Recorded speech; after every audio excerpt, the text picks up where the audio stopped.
Hello la confrérie du Tofu, Wafu est une œuvre que j'apprécie tout particulièrement. Je vais parler de Kill Bill, mon méchant préféré, le plus charismatique de la série, après Oropo bien sûr. Mais avant de commencer la vidéo, je t'invite à t'abonner à la chaîne, activer la cloche de notification et à liker la vidéo si ce n'est pas déjà fait. Merci beaucoup et bonne vidéo. Avant même la création du temps ou même du cosmos, il n'y avait rien. Un vide sidéral où voguaient deux êtres vivants et pensant être les seuls êtres vivants à errer dans l'obscurité jusqu'au jour où ils vont tomber nez à nez l'un sur l'autre. Ces êtres sont la grande déesse et le grand dragon. L'un manipulant une énergie créatrice de vie, une énergie que vous connaissez tous puisqu'il s'agit du Wafu. Pour l'autre, c'est l'exact opposé qui manipule la stasis, un condensé de Wafu qui a stagné très longtemps jusqu'à devenir une énergie infiniment destructrice. Passé le stade de la surprise et de l'observation, ces deux entités vont être tellement heureuses de se rencontrer qu'ils vont éprouver une sorte d'amour qui va se manifester par une danse duquel va naître un Dofus particulier. Particulier puisqu'il s'agit de Dofus univers, c'est la naissance de Dofus univers. Un univers parcouru par le Wafu qui va donner naissance à une infinité de vies sur des planètes contenant une énergie plus ou moins vaste de Wafu. D'une deuxième danse, cette fois-ci, ce seront 6 Dofus qui seront créés. Des Dofus dans lesquels vont exister deux formes de vie jumelles. Dans chacune d'entre elles, où nous y trouverons un humain à l'apparence de la grande déesse et un dragon dû à l'autre géniteur qui est le grand dragon. Il ne serait même pas exagéré de dire que ce sont clairement les enfants directs de ces deux divinités et que telle chose ne se reproduira plus jamais dans l'histoire du cosmos. Ces enfants seront baptisés Héliatrope. Ce sera le premier peuple du cosmos à voir le jour. Et sous ce qu'ils puissent jouir de la meilleure des terres, la grande déesse va les emporter sur une planète particulièrement complice du Wafu. C'est ici que vont éclore les Dofus et débutera l'histoire des Héliatropes. Dans ces enfants vont devenir les dirigeants. Ils se baptiseront le Conseil des 6, ou devrais-je dire le Conseil des 12. Après avoir créé le cosmos avec une sorte de danse avec le grand dragon, la grande déesse Héliatrope s'intéresse à une petite planète bleue. Elle projette d'en faire la terre d'accueil de ses enfants.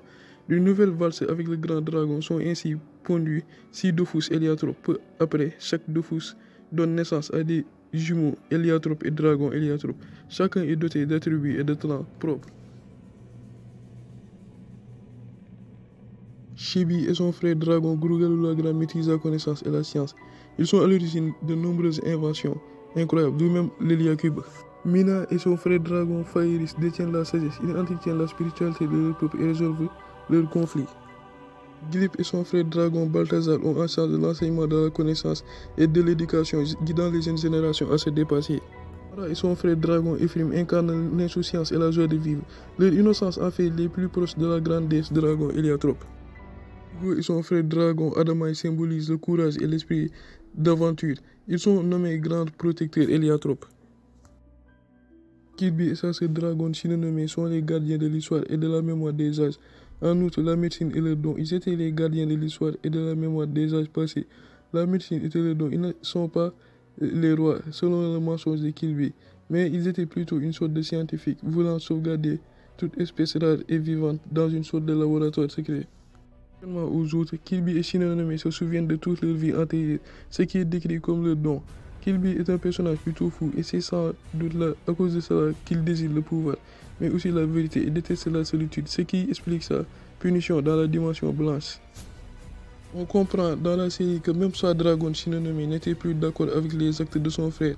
Il est décrit comme fou, mais seulement après des siècles d'enfermement dans la dimension blanche. Lui est le responsable de la destruction des Héliatropes, du vol de l'Héliacube à Odonax, qui est en fait son cœur, et donc de la venue des mécasmes. Kirby est aussi l'inventeur du vaisseau Zenith. Malgré cela, la trahison de Kirby serait juste le fait de révéler à son peuple tous les mensonges du conseil, à savoir que ce monde n'est pas leur monde d'origine, que la déesse n'est pas dans la fleur de Chibi, et que ce sont les mécasmes. Pour révéler la vérité, il part prendre l'Héliacube caché dans le mont Zenith, ce qui réveille Odonax, qu'il a étudié des siècles pour pouvoir le vaincre, qu'il veut tuer car c'est lui qui a tué sa sœur Shinonome.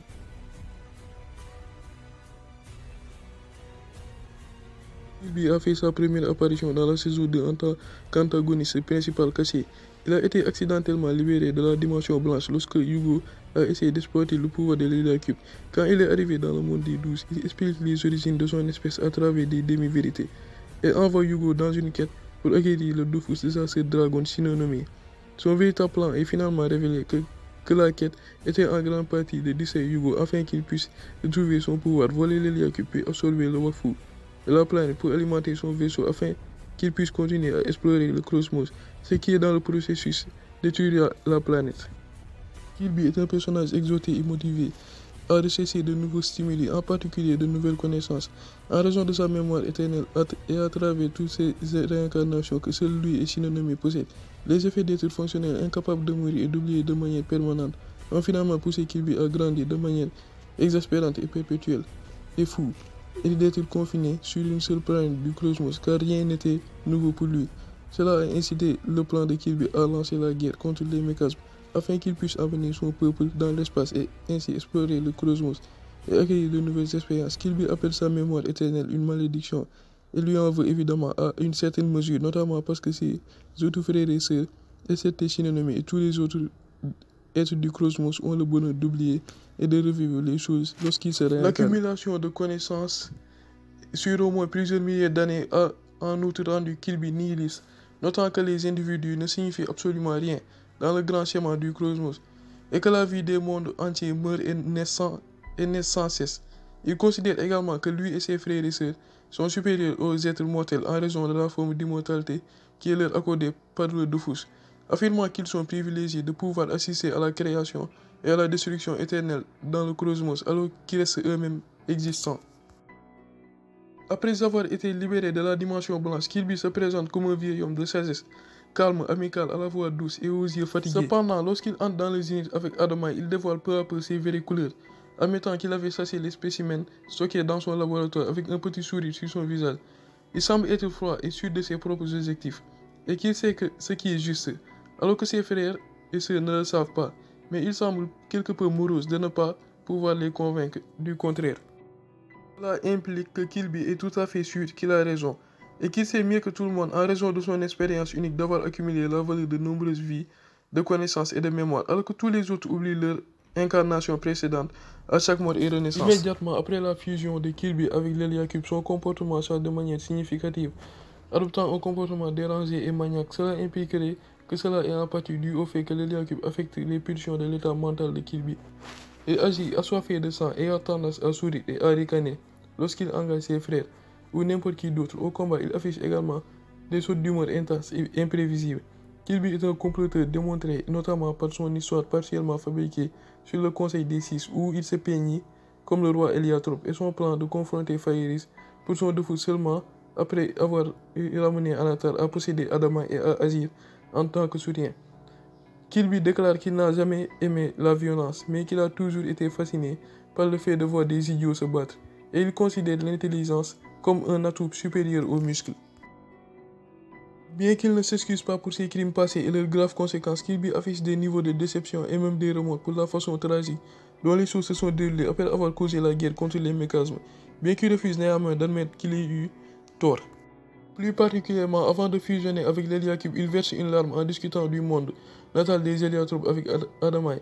Aussi, malgré son animosité envers ses frères et ses impulsions sadiques sous sa forme fusionnée avec l'Héliacube, il déclare solennellement à quelques reprises en combattant Hugo et Fairis qu'il souhaite que les choses ne soient pas déroulées comme elles l'avaient été, impliquant qu'il ne causa pas la guerre par méchanceté, mais plutôt par obligation, obligé par sa malédiction de faire ses choix. Kirby n'hésite pas à détruire le monde des douze pour que lui et son peuple puissent recommencer à explorer le cosmos, défendant ses actions lorsque ses frères les blâment, en déclarant que le monde des douze n'est pas leur monde, contrairement à ses frères et sœurs qui voulaient s'installer dans un nouveau monde après avoir quitté le monde natal.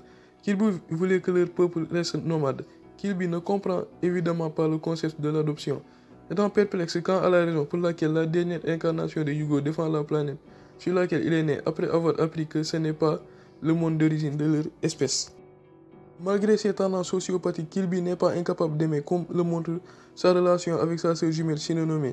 En rencontrant à nouveau chacun de ses frères pendant la série, Kirby semble aimer se remémorer lors de ses combats avec chacun d'eux et lors de sa confrontation avec Balthazar, mais il est aussi en colère contre la façon dont ils se sont retournés contre lui, déclarant que ce sont eux qui lui ont fait du tort plutôt que l'inverse, et crie avec colère sur Hugo après avoir été séparé de l'Héliacube. Qu'aucun d'eux ne se souciait de lui. Quand Kirby était sur le point d'être enfermé une fois de plus dans la dimension blanche, Il était visiblement terrifié de retourner une seconde fois plus dans l'oubli, où il serait en perpétuelle privation sensorielle et tout seul, recourant à la mendicité et à implorer Hugo pour l'épargner d'un tel dessein horrifique en quelques secondes. Voilà, la vidéo est terminée. Si tu as aimé la vidéo, dis-moi ce que tu en as pensé dans les commentaires. Et aussi, pour un meilleur référencement, je t'invite à t'abonner, activer la cloche de notification et à liker. Tu peux me proposer des sujets de vidéos. Sur ce, merci beaucoup et à la prochaine, la confrérie du tofu.